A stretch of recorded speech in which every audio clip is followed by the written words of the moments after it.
Mosala ya Mose aidi na bana Kongo. Yakasa bubu na Lumumba. Oh Kongo yo ya Mobutu na Mose Kabila.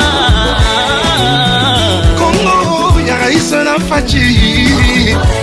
Kongo ya Kizenga Kamere Kyungu wa Kumwanza. Ya Mulumba Nyigabena Jizegejiwanye. Kongo ya Katumbi. Papa loba kanisa ile marti biso wana wapi na stade ya Mbuto Kamalondo ya Congolité ya Kamalondo alors que c'est un Congolais à Tongibo pendant que batu ba luka ba stade za ba Congolo ko abongo batu musu ba distraction ba de père et de mère on se comprend si ko ce que stade ya Mazembe za la kiti donc to ke beta wapi na stade ya Kabila kuna na Maniema donc to ke beta na Kabe ya Kamwanga donc to beta wapi kuna et pas Fayulu kuna na Maindombe. La communication ministre de Mano c'est la biso lokoana. Ezala ki équipe ya communication ministre de Mano la biso lokoana. Ba na mois 2-3 qui dit na stade de Marti ba c'est là on maquiller les belé na TV.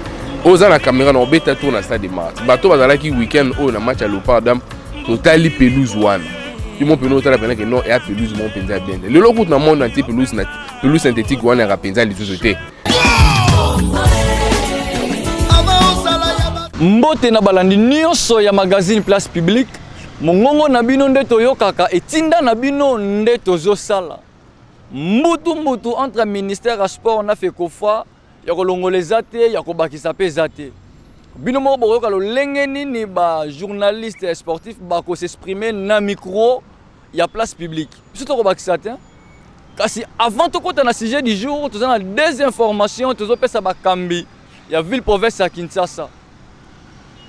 Danger public ko utana Kitambo magasin ozoa na route vers boulevard sur le qui école à Georges Simeon au katisa na pont deko katisi na pont na se wana eza na muta liboma moko afanda kawana bolimbisi ba papa ba mama ba yaya baleki na mo oyo tolingi to lobawa muta liboma zoko se masturber na balabala pendant que bana basi na elati la kilelo ndenge ba oleka wana danger ko koma alors ba autorité à ville province à Kinshasa bozo soin wana sinon te danger ko ya lobby. Et deuxième information na entrée principale ya zo 15 mètres après entrée principale ya zo mirazo eza ko bukana yoka siko problème eza place wana mirazo eza ko bukana me bukana place nini place oyo toro azalaka na zo mirazo eza ko bukana donc soko zoleka na balabala o mona toro a mona na balabala tala danger. So ito wana bimi libanda et comme ao bata ba science ba na ville bon la te lamba rouge.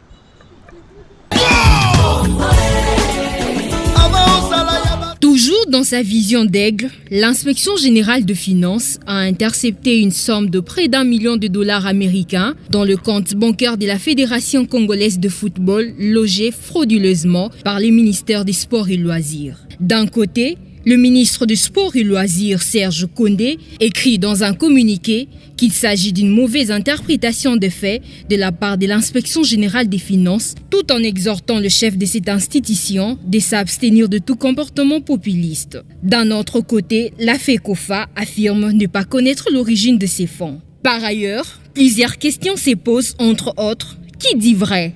L'inspection générale des finances est-elle trompée? Serge Kondé est-elle victime de la manigance financière? À quoi la FECOFA joue-t-elle? Affaire à suivre.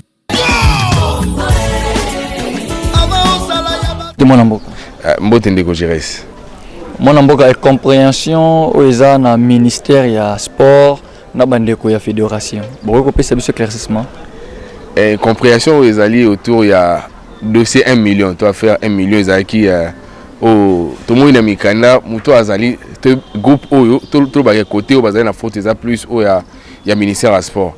Kota la été kosenga bon netinga azolo ba ministre akosi même gouvernement congolais akosi même ba continuer ya gouvernement kota la été liboso kokosa biso été que non tifoko ezali tournoi moko qualificatif pour na éliminatoire pour la coupe du monde et ko kamisa biso no sotobi que non pour na coupe du monde ezana ba éliminatoire nango esalama o balopa abazali bongo engagé kota la no sur les kezo la que non sommet to be ministère ya sport et comment l'aura place où bato bakoma koya ko s'enrichir so tali même oyo aleka ki avant ye ba pratiquement kaka ya boye ezali so tali Serge Konde babengaki gouvernement ezaki ba warrior mais otala warrior oyo azali ko bima libanda ya makambo oyo chef de l'état asingaki premièrement kotala depuis ya koma ministre sport elora malonga nano esalama te toki na dossier ya réhabilitation stade des martyrs près de 8 millions bimaki wana ezaki pratiquement une grande partie pour la réhabiliter stade des martyrs mais elle aussi otali réhabiliter stade des martyrs on a quelques stades ya République démocratique du Congo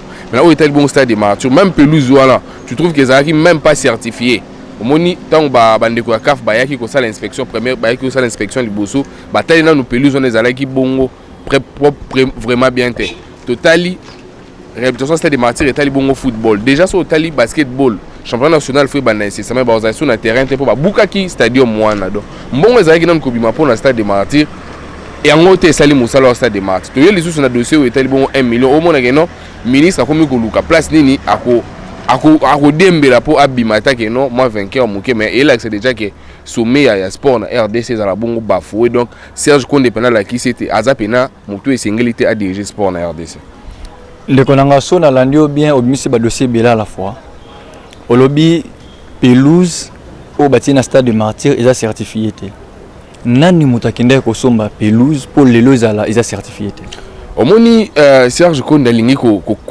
kolinga ete makamto les à travers et alors que le ministre travaille toujours avec collaborateurs tout ça là organe bon zo gérer football organe so fédération zo gérer judo fédération zo gérer makambo basketball tant ba la compétition makambo ça faut benga bato na ndo tuni bango ete to ko sala nini poto za pelouse malamu mais non ce salami na stade de martyr la FECOFA n'a pas été contacté par les ministères donc bango moronde basali babiloko wana yango zo mona déjà lobby week-end oyo ezalaki 3 ezalaki batum sous ya CAF baki kotala l'italien est venu pour voir après premier groupe ya CAF yaki italien moko yo wana atali lisusu ba expert mususu ba uto ya susu ba si c'est lobby dimanche donc d'ici fin de semaine toye ba so to beta match wana na stade des martyrs tout ça prouve que les ministres veulent s'accaparer de tout c'est comme si quelqu'un a lugaki pena que abonga vina e bunga ndetonga ina ministère ya sport je rappelle qu'il a été ministre provincial na kwa katanga na époque Moïse Katumbi bato ba ebi bien masolo ya coupe du Congo ya football féminin be équipe bazala engagé na province baya to beta phase finale et tombaka période de élection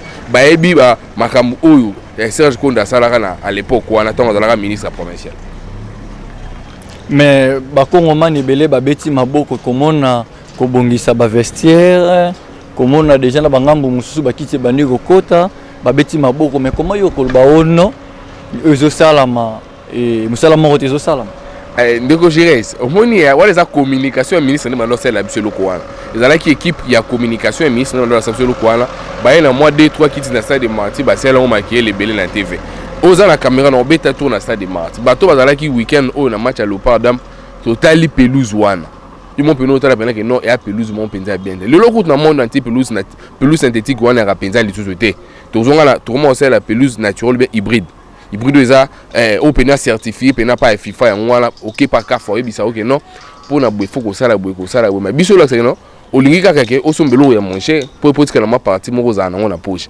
yango ndeko Konde sali et o l'accès sous que likamu o ya 1 million de places sur pied li sous makasi au moni ko to komi ko tirer IGF ausa musa na BNT asara investigation mais a convoqué to FECOFA na réunion urgente FECOFA lobby bien que non ba ça concentrer mamalo par dame quand mamalo par dame oyo une équipe nationale il y a eu 17 beta bana bazaka ba $20 les ministres est pratiquement les payent bazaka $20 il y a prime bana wana ba ici donc ba beti ku to match na bango ba beta qui no contre Sao Tomé aller retour bana bazwa mbongote c'est là pardon vraiment mamozol beza sensible bande kwa basi ba oto beta bale ba ozwa $20 américains donc 40 000 francs congolais prime na bango ebane zaka $20 na match ku ba beta aller retour na Sao Tomé match beta magina na Lubumbashi to gagner qui est 5-1 le bal na bazo ambongo na bango te aller retour bazuite match à Cameroun to banaki entraînement Cameroun a se préparé pendant 3 mois to banaki entraînement jeudi donc match beta mi samedi na 15h jeudi on a bana ba s'entraîner li banda ya hôtel place où bana bazaki logé place ba sala entraînement là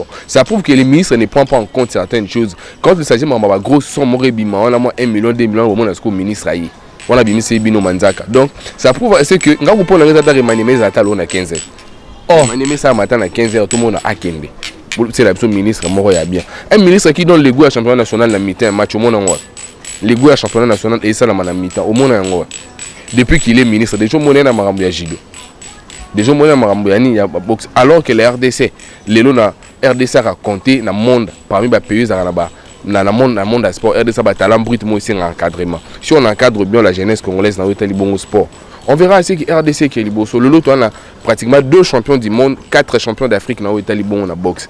Pourquoi pas dans le football? Le lot football tu au zappé.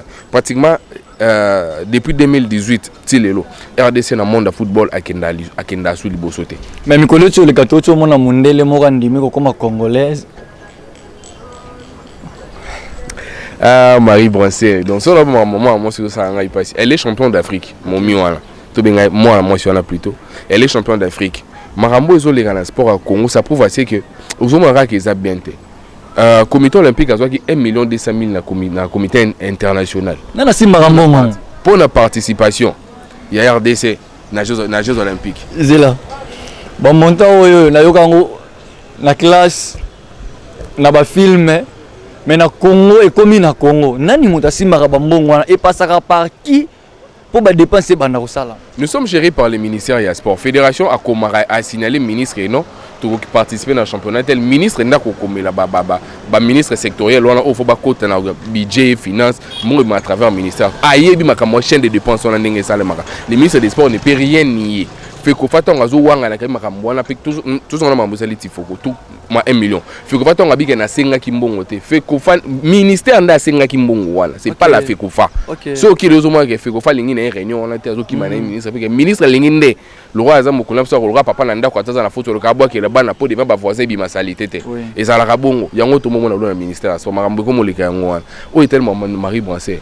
Bano ba ke na Jeux olympiques wana ministre ke ndaka tina Japon. Ba na ti lo balela bambongo na ba. Mais toyoka parmi les athlètes ndeko moko moi si azalaki wana se retrouver na Japon na zemi. Est-ce qu'avant ba kinde basala ki ba test était le mode pour se retrouver na Japon mbongo ebimi ba dépenser salami na semaine ba mutu na zemi. On a un dossier d'ici fin de semaine on a un article on ça d'ici fin de semaine on a bois quand. Beta ta mandambo. O eza place publique beta ta mandambo. Et ta la bonne gestion on ya ndeko konde na ministère à sport. Tokiti pena malembe tina comité olympique. Beta ngo mandam. Toki na comité olympique. Totali sport RDC a géré na ministère. Ba makambolé kana sport na biso ndeti mambote ba championnat national blocobo. Ils a sous tutelle le ministère. Bango po ba engager le confo ministère sport a accordé bango. Yango zo mona ba fédération so ba senga ba bloco ba zo raté pourquoi? Ba mona bango ba lia bien te. Yango so za mambo football. Babi qui va exagérer. Dossier à 1 million. Comment Bolinga beaucoup ça ce tournoi le roi Tifoko 1 million. Première édition on Salima à on Kinshasa année avant Covid. Et ça impacte moi te me la biso na RDC. Impact moi côté tournoi on me la biso à. Banana bazo ba mbongo na bango azwate. Na bombo bisa sous 1 million bombo bisa deuxième édition. Bana wando obandaka otambo likolo bana tambo lekana ba TV big to bo sala ki biso bo. Elle bo suspendre bana ba oyaga sur l'équipe nationale te bo bomba carrière ya bana ba. Alors que dans la mboka mo toto ba mikolo depuis arrivé à président Félix Obarano état de droit. État de droit fait que tu es ministre ba ministre bo dosenga ngende ti yele lobo. Toki pena ke no IGF akangi 1 million na zo buna 1 million ezo na trésor public. Maza mutu mo yo convoqué d'urgence. Vous convoquez pena dirigeant pour bien na parlement plénière pour statuer c'est quand bolongo les militaires. C'est clair. Bolongo les pena militaires c'est clair et si li ponaye. Comment quelqu'un qui continue toujours au l'air bon c'est déjà l'air aller 1 million ça prouve que aller gagner déjà. Donc et là mo go les kabisote et ça la passe du solo alors que toi na année mo ya Covid mbongo ma passe moi 1 million na ko jires so bien dans les lots 1 million na au ministre alinga yi babisote ministre nga rouler mbongo wana bike non to keto bon stade de jeu national ya judo ou to keta stadium Mona Marti pour mbongo ya stade de Marti de Bimagi to bito ki na tenete ba 20 mai to ki na bloko wana yango to mona so le RDC a TG à francophonie za pour na battre le roi ba Serge Konde. Mbote Manambo. Mbote. Mbutu entre ministère et sport, on a fédération. Malobomboka. Vous savez, moi Namboka, moni merci d'abord pour vos pessinga maloba. Na loba lelo na itando ike na bino ya ZM télévision oyo baloba la vie à votre portée na mesala ko ya kuna makambo itali be mission ya bale mais lelo toke na ngo na anglais mususu moni confusion eza ebele confusion za makasi d'abord ya komona comment est-ce que bande ko na biso d'abord ya ministère à sport oyo ba sengie ki d'abord mbongo na trésor public oyo to bata ba beti ba calculer pesi da ina faire ya $1 million oyo détournement wana nga ko sala makimuyibi nga ko sama na kati ya ministère soko tali lettre na bango o bakotisaki na kati ya trésor ya ministère ya budget po abimisa mbongo na lettre wana balobi ke ezali pona ya ko qualifier équipe nationale ya Coupe du monde ya Qatar 2022. Alors que de l'autre côté, Fekofa y a répliqué à l'obike et Zalaki pour na Qatar 2022, mais Zalaki a tourné à Tifoko, y a Singaki na Mbongote. Vous savez ce que Bamakamouan no so totali yango, Mbutu Mbute Utiwapi. Serge Konde depuis à Yé, o Azaïna Kati ya Itandoike Oyo, et Kati ya Ndako ya ministère ya sport, Azali ko diriger yango.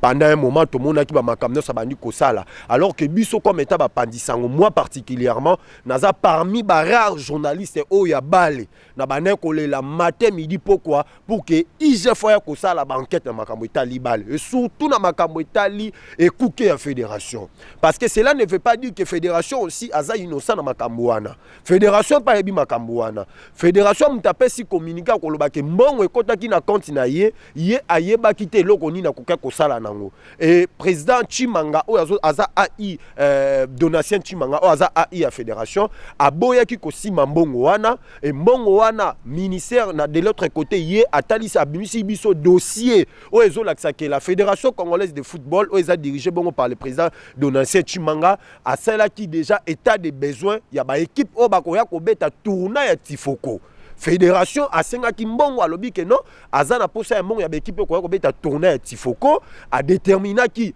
ba nombre ya équipe baza 5 ba équipe wana bakozala loger na mbongo au ministre asengela ki bango mais entre temps fédération sko abeti bango chita simalisusu alobi ke azali ko reconnaître mbongo o bango babimisi wana te po ba senga ki yango te quand là pardon s'il vous plaît oui, mbongo ekoti na fédération ekoti na compte ya fédération babite ke mbongo ekoti fédération ebite ke mbongo ekoti parce que ba communiquer ezali partout biso ba journaliste ba pandisango tozana na ba lettre wana. Après l'investigation, c'est seulement tout le monde que fédération lobby a yebi en côté. Mais fédération lobby a yebi mbongo o le ministre a saigné à Tifoko côté. Parce que le ministre na lettre o ya s'adresse à qui a lobby Tifoko ne yango eza tourna o e ko faire qualifier les Léopards ba kebeta phase finale de la Coupe du monde. On est là que ça déjà que ministre a maîtrisé nos millions au BNT. Donc quant à moi, d'abord on a un peu Susuke, dans ndeko na biso Serge Konde, na cabinet na Mobimba. Il faut pas un respect envers l'IGF. Vous savez aujourd'hui l'IGF azali aider nation. L'IGF est en train de défendre la nation congolaise sur tous les plans.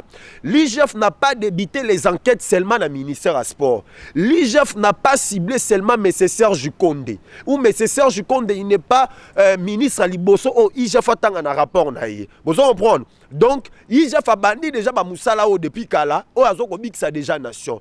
Tout le monde qui l'IGF a traqué, même le ministre PSP, mon amboka Tony Mwaba. Psycho, il y a commis des choses graves. Ministère à sport, se faire ridiculiser. Nelor Mobo Yamoukie, et Zangatina. Baluki ko ba contredit l'IGF. T'as la rapport dans lettre communiqué dans la 5 qui a presse balobini que moi na mboka jila lingeti dépasse ali wana zaka na rôle moko ya ko contredit batu ya ko perturber makamunyo so ba gouvernement ba warrior alors que bango bazo travailler ko le cahier c'est faux et archi faux. Moi na mboka Serge Konde fois yo ka Sony bisika azali excellence faux yo ka Sony parce que depuis à côté ministère à sport tungulu l'équipe makasi. On a bon ici ba vestiaire. Te a bon ici ba vestiaire te. Aina pelouse. Et l'autre côté, aina pelouse moko boy na yebite ou soto ko bango ya dernière na yebite so no bengo ya génération nini. Oh ka fatala lobité. Oh soki tisero abeti awa a rozoka.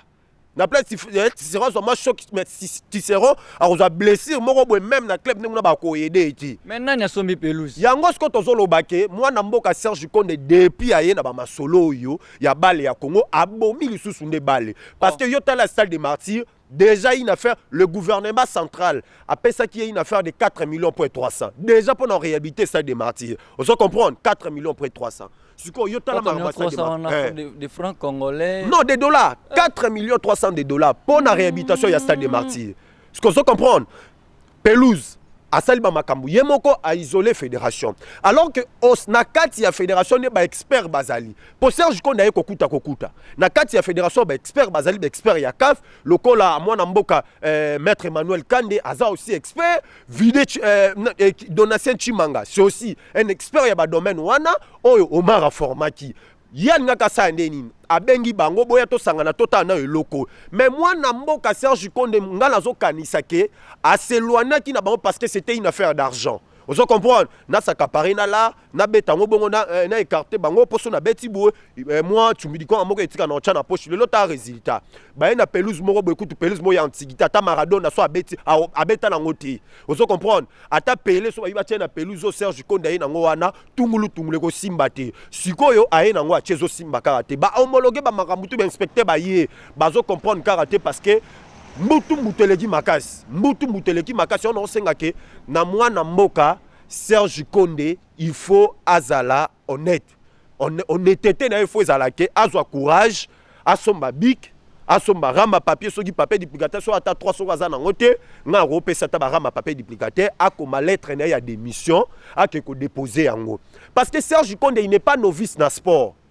a dirigé déjà sport ya mboka oyo ta nazaki na Katanga parce que Katanga aussi za Congo mais tango yesuko bere wana mike bere administratif et outil ou wapi pendant que yo za déjà dué na domaine wana oyebi ba makambo ebele mais ozoko ka ko diriger mboka tendenge nini aujourd'hui le sport est sous perfusion sport ya mboka na biso za ko bela so ke na mama ye mo ke kuta sport ya mboka so ba la lycée na réanimation ba réanimer ye ako la bokate yo pe lisusu yo kanon bakongomani babeti maboko balobi baye na synthétique oyo zoboya bakongomani babeti maboko baye na bakiti baye kobongisa vestiaire oyo umeli ba mikolo ebele oyo zoboya tolali tolamoki tomoni mundele na musika aza flatté kokoma congolais po aya abunda po na drapeau ya mboka Congo obina bisaelo komoko tan bakota lobi ke bakongomani basepeli basa de marti ba vestiaire ba réhabilité vous comprenez baza bato to benga ba profane ba o ba ebina no idéologie wana te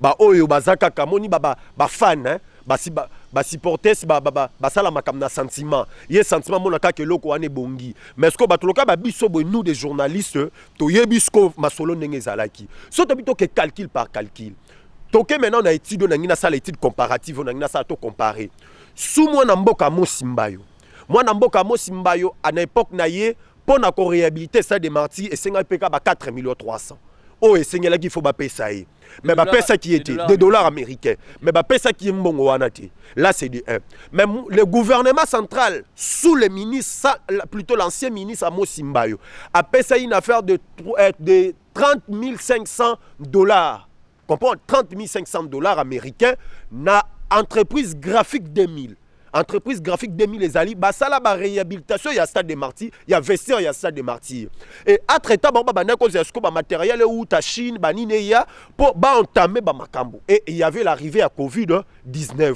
nyo c'est ça la nini et fandi nyo c'est ça qui peut bloquer maintenant moi na mboka Serge Konde aye na gouvernement ya union sacrée oh exact que il faut asala koleka ba ministre nyo so basala na Congo pour y avoir un gouvernement union sacrée c'est l'union sacrée qui dirige ana mutu moko tazo bloqué bon là il y a facilité la preuve année bon moni déjà pour na ko réhabiliter bastade union so ya ko réhabiliter bastade union so ya si l'étendue nationale et écoutez qui aussi 4 millions et le gouvernement central a 4 millions ya ça des martyrs na 4 millions ya réhabilitation ya bastade so ça na 5 so pesi combien 8 millions donc moi na mboka Serge Konde na 8 millions na libenga na ye afandisi yango donc 4 millions d'abandon ya bastade au moni da vestiaire ayi nango wana il y a rien de grave ou à réhabiliter wana atie kaka ba plafond ya ba chinois auto yebinde ba tchala bandaku ya ba esthétique atie ba siège ba siège ba kito ba jo ba fandelara ezaki ya rouge ezaka ba même kit alongoli yango atie kane ba kit ya jaune noir. Vous comprenez?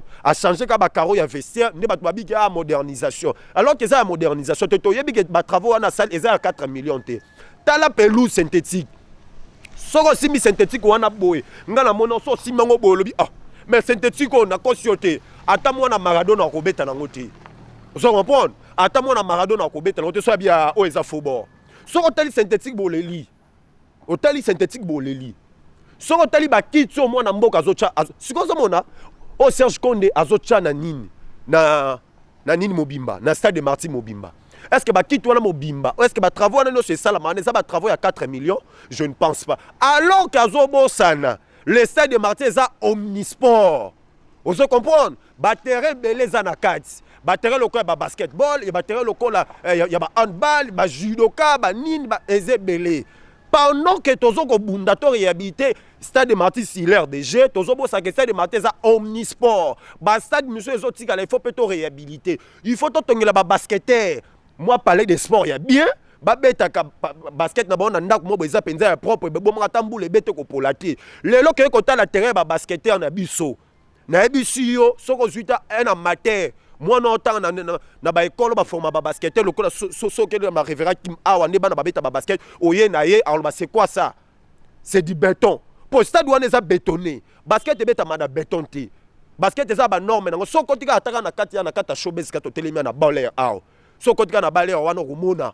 stade eza moi stade moi que ba pratique wana eza moderniser koleka oh ba athlète équipe nationale ebetelaka so kotali ya handball ku koloba te lelo oyo rugby to yeba sous suite te vous comprendre moi na mboka Denis Kamba ya la ministre to moni ba rugbymen ba sala ba makambu ba ya ba beta ba sala ba mebele lelo o rugby to yebela ngo sous sens te vous comprendre rugby yeba na sous sens te to organiser ba zone soki ba championnat ba zone 4 awa lelo za la sous te lelo o handball sauf que baza président moko très puissant ba yazo ko bunda areya ala musaba solo mais o etikali wana appui ya ministre on le sent pas alors que ministre aza ministre des sports aza le ministre de football te pour nga mikolo na considérer le la ministre chef de délégation à Léopard partout bisika Léopard aza yé pas okeni bisika boye baké yé pas okeni mais alors yé baté que maman na mukumba za liboso ozomone pour bientôt là j'ai ba francophonie ça pour na occuper da pe na ba coulisses j'ai francophonie et ça peut déjà blaisage na ba masolo ni na yo kala ba coulisses ça blaisage ndenge nini na ba masolo déjà ndeto ka ba coulisses que j'ai francophonie pende te ko ça matin na Congo ndenge to yo kela po ba infrastructure ezo simbate et ça la matin ndenge nini bango makambo ezo sala mawana ba pano ezo sala mezolo ba réunion ebisa yo aussi makambo yo kan ngala zo peso ba matière ngala za journaliste d'investigation déjà la baliro ezo kene mo ande j'ai francophonie ko simbate po tungulu tungulu kambo tali ba terre ko simbate ozo comprendre stade de Martyr ti le zo simbate ka fa on di mango karaté ozo comprendre otali papa Raphaël tata stade tata Raphaël ti le balongola synthétique ba simba ngo esusuté soko otali OK okomika na cette tata Raphaël wana avant comme Ujana tala ba terre ba rugbymen ba chawana ba village ya nini ba village ya rugby ba village ya Léopard nyoso ba chana ba terre wana zo tonga mate mbote mwana mboka mbote ndeko et compréhension entre ministère sport na FECOFA. Bon, dire qu'il y a une compréhension, oui, peut-être que ça peut être terme à réutiliser. Mais dans le dossier à mon stade de Martyr, il y a à boire et à manger. Ça, c'est vrai. Mais ce qui veut dire que dans le cas de mon abisso, moi et Belé, moi, comme on peut clair, ils ont raté tout le monde récemment dans le dossier à Gelor Kanga. Que non, à Botama na Congo, finalement, à Botama na Congo, finalement, on n'a jamais réussi à gagner le procès. Tout le monde a un Vita, il y a joueur à Matuta là. Donc, tout ça, la logique, on a, si je peux dire comme ça, une compréhension. Mais, sauf qu'il faut quand même qu'on précise au moins en détail, c'est qu'il s'agit à Makamouya football, on ne peut pas dissocier la FECOFA. C'est-à-dire que le ministère du Sport Nazabongo, ce qu'on a la Makamouya combat, par exemple, il y a boxe. Il faut intégrer fédération en boxe Nakati. Travailler des mèches. On l'a vu avec Makambo Makabu que à son époque, Amos Mbayo a toujours de près n'a battu la fédération en boxe. Pourquoi pour organiser des combats par exemple il y a Makabu pour un exemple là. Mais ce qui pour l'instant ne semble pas être le cas dans Makambo il y a réhabilitation il y a stade de Martyr parce que on a des éléments qui peuvent prouver ça. Par exemple pelouse il y a stade de Martyr, ça n'a jamais été certifié par la FIFA. On aurait appris. Dans le rapport, il y a CAF qui a certifié.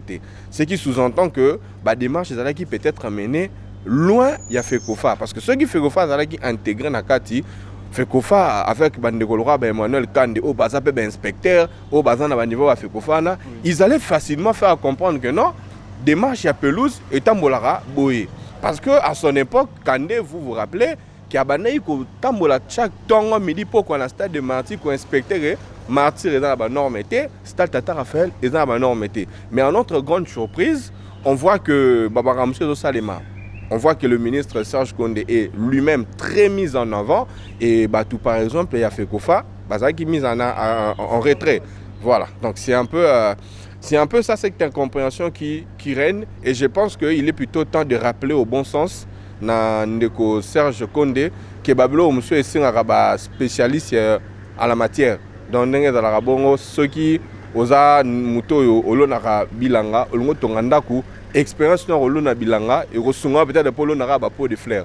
Mais pour notre tonga et aussi vraiment un maçon. Donc je pense qu'il est dans ces milieux sportifs et il doit s'entourer et faire confiance aussi. Moi je pense que ils appellent incompréhension mais ils ont paraître le rôle à moi conflit d'intérêt. Ndetimo makambu ya mbongo ka ndenge salaka et créer-moi conflit d'intérêt entre deux personnes muna muto azobenda rido nanga muna parce que la FECOFA reconnaît qu'il y a l'argent. Mbongo ezali mais FECOFA dit que sous-bassement ya kobimisela mbongo wana ezate. Tu vois?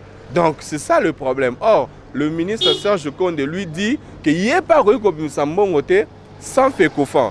Mais pour autant, selon les dires de la FECOFA nous fait comprendre que les démarches ont été menées sans la FECOFA. Mais ce que plutôt Matassou Lugon à niveau du budget, le budget aussi demande des sous-bassements pour donc c'est-à-dire que les documents ils ont prouvé que mon obodo senga Bruxelles lango tel et loco. Donc on se rend compte qu'il y a peut-être au niveau PA FECOFA deux partis, parti monsieur Rose à la Pona Konde, parti monsieur de ça contre Serge Konde. Donc on arrive à un problème de confiance, on arrive à un problème, il y a véracité. Donc à la fin on se rend compte que peut-être que l'isolo à stade de Maturo et ça va égarer moi na apamoro pour nous troubler biso et que derrière ça il y a des choses encore plus graves où ils a caché derrière. Mais en tout cas pour me résumer, je pense que c'est quelque chose de conflit d'intérêt. Au-delà de la compréhension, ils ont un intérêt toujours maîtrisé où ils ont peine na katuana ndé sali ke FECOFA la ministère à sport où il y a encore moins d'un mois ensemble dans Léopard. Mais on se rend compte que le dossier est mongo ndé séparé biso alors que nous sommes à quelques semaines. Il y a un match très important contre Madagascar en aller-retour. Dans quel état d'esprit deux fédérations, des entités wana va préparer match RDC dans Madagascar parce que conflit d'intérêts a des conséquences directes. Nous avons vu à l'époque de Amos Mbayo et d'ailleurs combat macabre.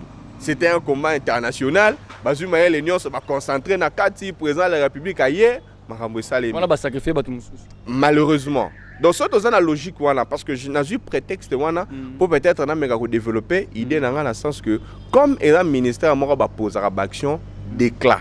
Donc il fallait s'investir dans une discipline oyo ils ont attiré la masse pour poser action d'éclat. Mais je suis en train de me dire entre lancer un projet à construction à Palais des Sports n'a qu'au réhabiliter la partie football il y a stade de Martyr parce que stade de Martyr est omnisport tu as la basket tu as la terrain basket tu as la piste il y a athlétisme tu as la saut à hauteur tu as la terrain volley stade de Martyr est omnisport mais il y a à se concentrer car on a partie football il y a stade de Martyr et c'est là où je suis un peu étonné aux cas moi parce que il faut un peu tout le barapé français ou bien. Là, vraiment, il faut qu'on précise que Bazo réhabilité stade de Martyr. Mais Bazo réhabilité partie football, il y a stade de Martyr. Pour bandeko athlétisme, piste à salité, bandeko basket, terrain à salité, bandeko na biso voler handball, terrain à salité. Donc, dans la logique, voilà, peut-être, il fallait reposer action d'éclat, oui, mais aussi, il fallait quand même aussi s'appeler locaux. Parce que le ministre Bélé Baleki, stade de Martyr, Bakanga. 20 mois, et l'autre côté, stade de Martyr, 10 mois, tout ça. Mais quand même, Serge Konde, avec le peu de temps qu'il a eu, moi, Pelouse hier, moi, Vestiaire, même si Abongissi n'y a sauté, de ce côté-là, quand même, on salue la bonne volonté du ministre, mais le sport ne se résume pas qu'à Kinshasa. Le sport ne se résume pas que dans le stade de Martyr, dans la partie football. Le sport, c'est tout ce que tout quoi. Donc, à tant tambo la paix, et ça sport. Ce qui veut dire que le sport est loin couteau, dans la partie à jeu, mais quand même dans l'environnement, il y a un tour du Congo, il y a vélo, natation, pourquoi? Parce que c'est tout un pays qui est impliqué derrière ça. Et donc, on ne sait pas aussi qu'on critiquer Maka, c'est parce que il n'a commencé que dans le stade de Martyr. Si tout se passe bien, on a 2 ans à mandat. Donc, tout le monde a 2 ans, on a ceux qui ont prolongé l'action. Voilà. Merci beaucoup, on a CP vraiment. Merci. Il y a des mais sinon, tous les battés.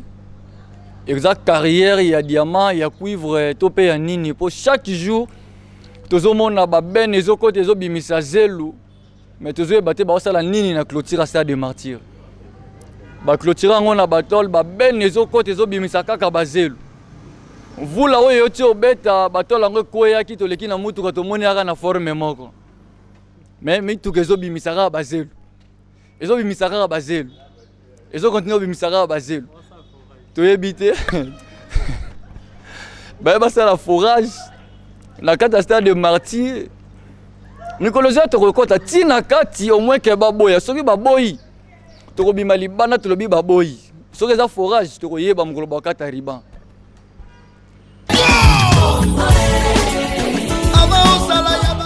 tokomi na suka ya mosala kitoko bopesa biso toloba lisusu nini ya kolongoleza te ya kobakisa eza te. Merci beaucoup na Priska Kabangu, je reste le temps papa na Peniel na Sublime, Joël qui a la Christian Makengo Montréal.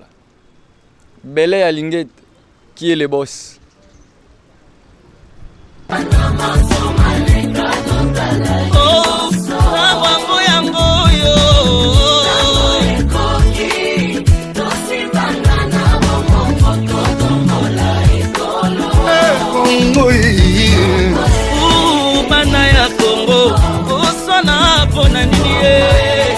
Batoto ya Kongo kukosana ni kwa nini?